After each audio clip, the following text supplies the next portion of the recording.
Hi, everybody. Welcome in. Welcome to the Forking Audacity. I'm glad you're here with me. If you don't know me, if this is your first time interacting with me, hi, I'm Lauren Lefkowitz. I'm an executive coach, and I believe that fine is a trap. And fine is the thing that we say we are when we're not even close to fine, but we don't actually know how to make things better than fine. And so we self-soothe by saying, I'm fine, it's fine. And I partner with executives and leaders in the corporate world who want to stay in the corporate world, but it is not going the way that they want it to go. And that could mean you don't have good boundaries. It could mean you are like heavily in burnout. It could mean there is toxicity around you that you're trying to manage to. It could mean that you've been in your career for 20 years and you thought you were going to love it and you did love it and now you don't love it. And you are really disappointed that you don't love it. And so I am starting this series called The Forking Audacity. And I don't mean forking, but I like to keep it clean, in the public eye. Not in my regular life. So I don't know why I'm so, committed to using the word forking, but here we are. And so every week, Tuesdays at 7 p.m. Eastern, I'm going to talk about the forking audacity that people have, that workplaces have, that organizations have, that the industry of employment has. And I want your ideas. I want topic ideas. So if you're coming in and watching this on the replay, or if you're here live, DM me or comment on this and let me know what you want me to talk about. I'm kicking off tonight and starting us off with the forking audacity of the things your boss has said to you. And I want to talk a little bit first about the things your boss says, right? And things I've heard bosses say. I want to talk about the way we react and respond to that, and how it impacts us, how it hits us in life, in future work stuff. And then I want to talk about, like, what can you do? Do you have to live in this world where the forking audacity just exists and you exist as a human who has to deal with the forking audacity? And so I am I'm just checking my phone to make sure that I have gone live, because sometimes, you don't go live when you think you're going live. Yes, I did. Great. We're here. If you're watching, listening, I encourage you to say hello, ask me questions. If you don't feel good asking questions publicly, because some of the stuff I talk about is, maybe your current employer or maybe a little bit strange or upsetting, just feel free to send me a DM on LinkedIn or on Instagram, wherever you're watching me. So welcome to my living room, where I'm going to talk about the weird things your boss has said to you. When I start working with clients, very often there is like one thing or one theme of things that their boss has said to them. Either like one boss saying the same thing repeatedly, or a comment or a theme that they've gotten sort of throughout their career. And very often it's women who are coming to me with these things that have stuck in their heads. Not always, but very often. And very often it shapes how we then react and respond and try to interact in the office. I'll give you an example from me first, and then I'll tell you some of the things that I've heard clients say.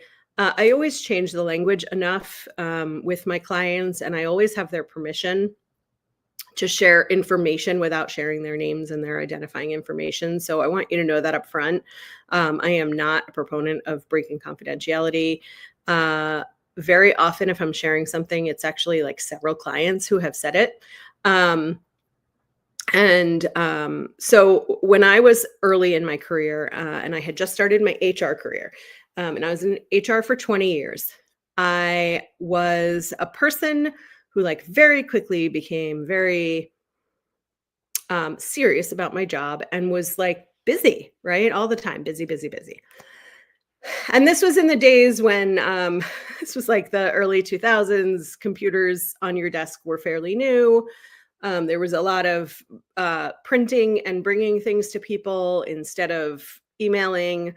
We didn't even have email at that company. That company was real slow to adapt to email. And so I would walk down the hall with like a look of concentration on my face. And my boss said to me at one point, "Hey, Lauren, I've gotten some feedback that you look unfriendly." And I said, "That I look unfriendly?" And the answer was, "Yeah, there's an assumption that you're unfriendly because you don't smile when you walk down the hall." And the malicious compliance part of me wanted to start walking down the hall going, "Hi, hey, how's it going? How you doing?" The real inside of me, though, where my heart is, was really hurt because I am a friendly person. I like to think I'm a friendly person anyway. And I like to think that I'm welcoming and inclusive and that I make people feel comfortable. And here I am 20, 30 years later. Whew, 20 years later, 25 years later. I'm not great at math. That's not why people hire me. But 25 years later, I still remember that, and I still make a conscious effort to walk when I walk into a new room to be smiling. Now, look, there's nothing wrong with smiling. There is, friendliness comes with that and all of that. But it's important to know that a small comment like that happened all of those years ago at the very beginning of my HR career, has stuck with me this long that when I thought about this topic of your boss said what, that was the first one that occurred to me.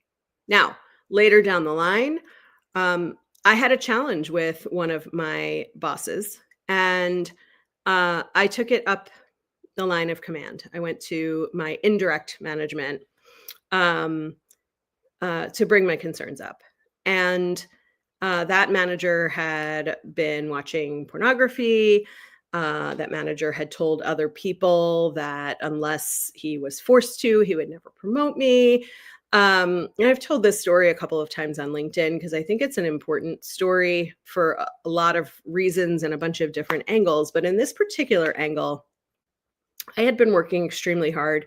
I had received a lot of positive feedback. I had excellent performance reviews, and I was being sent all of the people at my level and one level above me to train them on how to do the job we all did. There were just different levels of that job.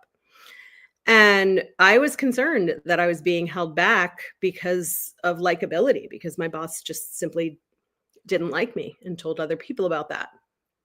And he did a lot of unscrupulous things. But I went to the head of HR for a little bit of advice and a little bit, can you help me handle this? And her response was, "Well, Lauren, I'm sure there are things that you can improve upon that you haven't worked on yet.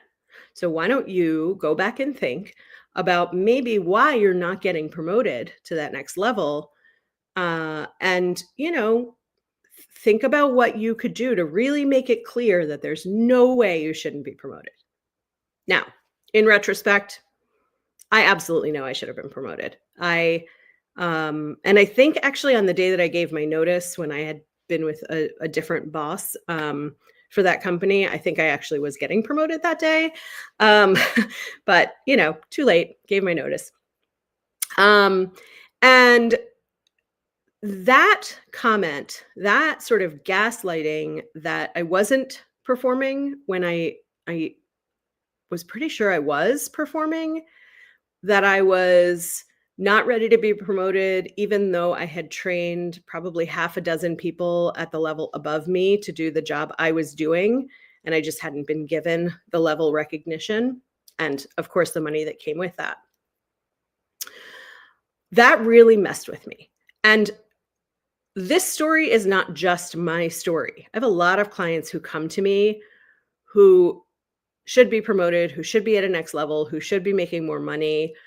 and they have done all of the work to make that more money, and their bosses have said things like, aren't there things that you can think of that you should be improving on? Or wait your turn. You're awfully young to be in management or in leadership or on the executive team. Or, well, we're giving you responsibility, and that has its own. I can't even say this seriously. That has its own reward. Being given the responsibility has its own reward. And what happens to us when we start getting this kind of feedback, when we start hearing that we need to wait our turn, or we need to get off your high horse and sit down and do your work, little lady or young man. And we're told that the performance level or the level of responsibility that we can see from a fairly, not completely objective because we're looking at ourselves, but from a fairly objective point of view. And then we're told that we're wrong about our own perception is super damaging. So here I have these two examples that were a couple of years apart. And I still distinctly remember Smile More, which impacted me. And I do smile more.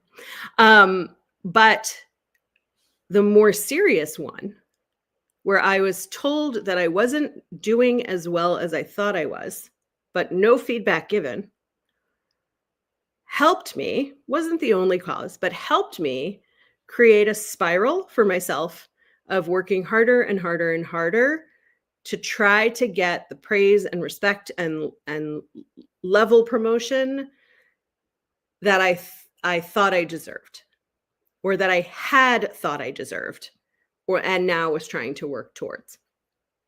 And I've had clients who have come to me whose bosses have said, "You're great where you are. Don't change a thing."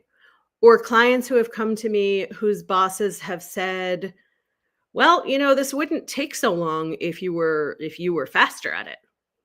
And when these things are said, most often for the people that I've worked with, for those of us who are high achievers, who are performing, who aren't receiving any negative feedback, so much of the time, that puts us into this place where we already have insecurities. I mean, who doesn't? What human doesn't have insecurities? But where now the places where we thought we were secure, we feel unseated in. And we feel like, oh, I must not be performing. And here's what that does to us longer term.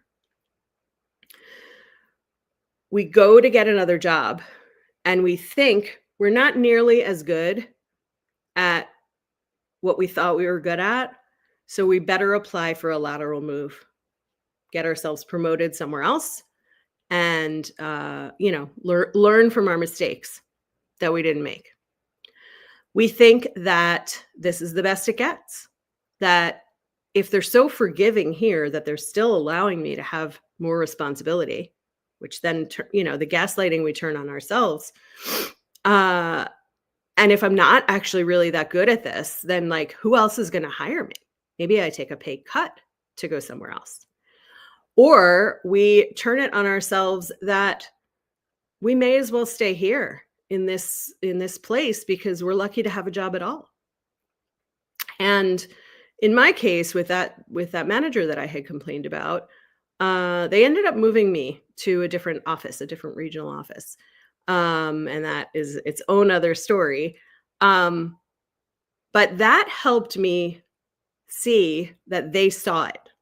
They weren't willing to address it because there was a big group of besties up at the top who all took care of each other. And the person I complained to and the person I reported to were in that group of besties. But they did move me and were giving me, in their words, an opportunity to establish myself in a place where I didn't have perceived conflict with my supervisor. But what I see when people come to work with me is that they're making $100,000, $200,000, $300,000, $400,000. They're highly successful people who have performed well their whole careers. And there's one or 2 or 3 things that their boss or several bosses have said to them over the course of years that have made them feel insecure about their ability to perform.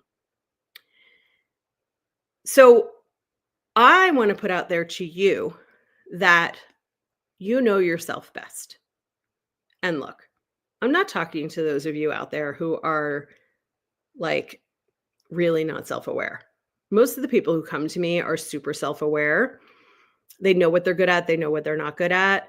I know what I'm good at, I know what I'm not good at, and I know what I like could be good at, but I kind of fall off on. And so from an awareness perspective, the people that I tend to interact with and work with are really highly aware of who they are, how they perform. And because of that, it's like an extra hard hit when their self-perception is knocked over. And then they come to me and they say, I guess I got lucky that I'm making $275,000 because if I am not good at this, this, and this, and I'm a director here or a VP here, like I think I should be applying for manager jobs somewhere else. And those are not going to pay me even $100,000.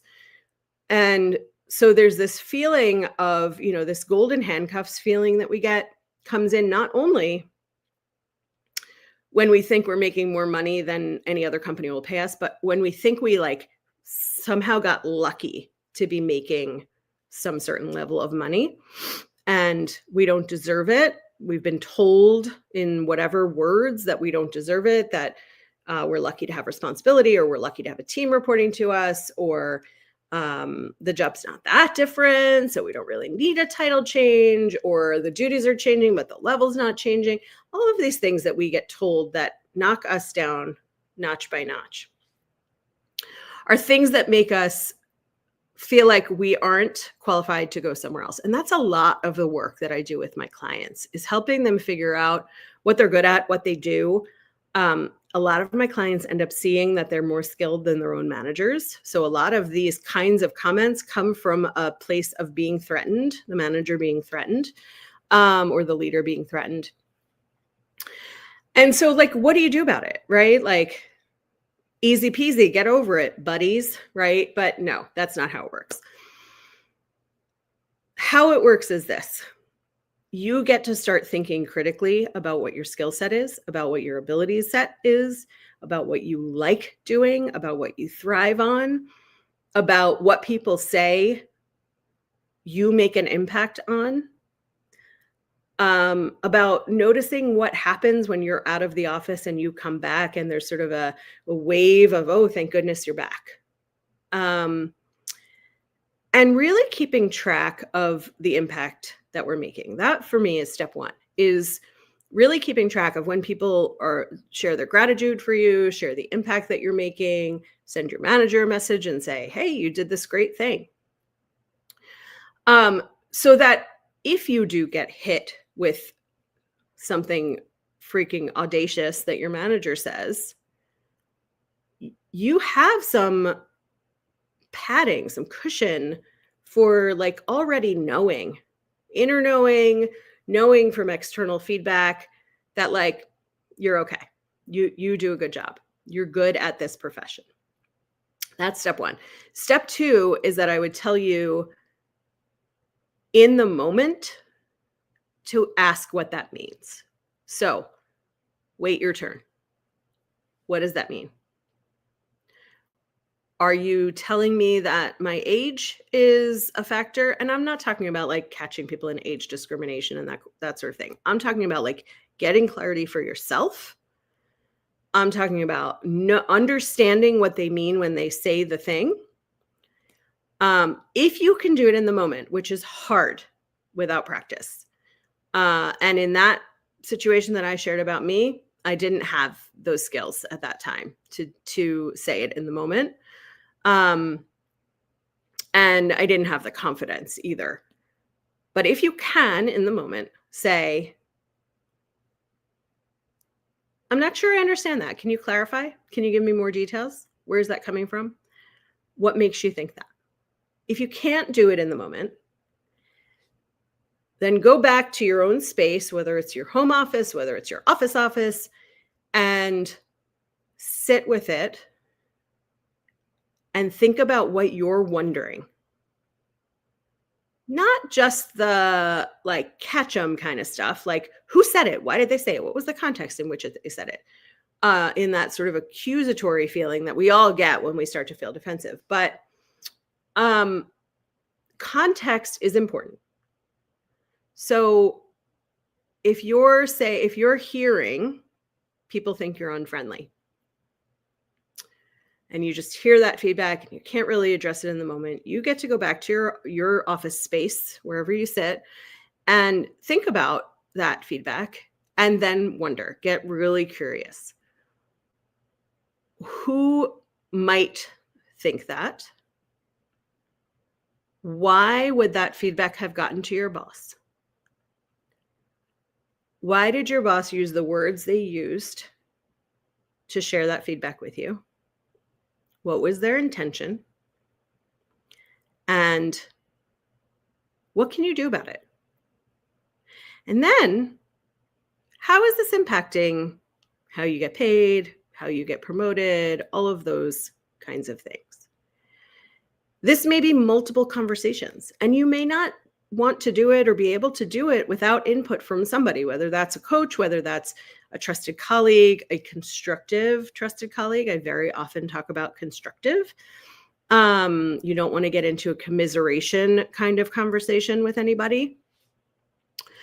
But you do have the right and you do have the responsibility to yourself to figure out where a comment is coming from so that either you can make a change that is going to be helpful for you, whether that's a change in how you do things because of the feedback that you got, or whether that's like, these people don't get me. I'm going to see if I can go find something else. And you also get to decide that is not true information. So I later learned that the person who thought I was unfriendly was one person who said, I'm always afraid to talk to Lauren because she looks so busy. Like she walks down the hall looking busy. So it wasn't that I didn't smile. It was like I didn't seem approachable because I seemed busy, which I was, but I did want to be more approachable. And if I'd gotten the feedback in that way, I might have felt differently about it. In the case of clients I've had who've been told to wait their turn or stay in their place, or, they don't have a seat at that table. If they've gone back for clarification, sometimes they've gotten more of that. And that has helped them to know that this isn't the place for them to continue to grow. Other times they've gotten clarification and sometimes even an apology, like, oh, that didn't come out the way that I meant for it to. And in those cases, there's an opportunity for relationship growth, for conversation, and sometimes for growth opportunities personally for those folks. And that's stuff that then, like, my client and I can also work on.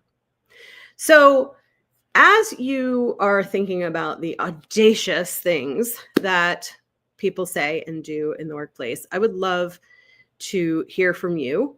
If this sparked any ideas for you, if you've got stuff, I will not reveal your identity. I won't share your information with anybody.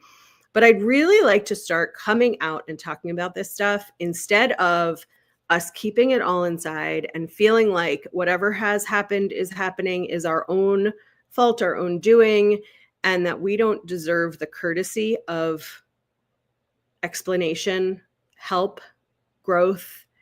And instead, we sort of hide away. We make the comments that we hear that feel really audacious, we make them become part of who we are and how we perform on a grand scale. And that's not always the case. Thanks so much for being with me. I am looking forward to seeing you next Tuesday. Have a great night.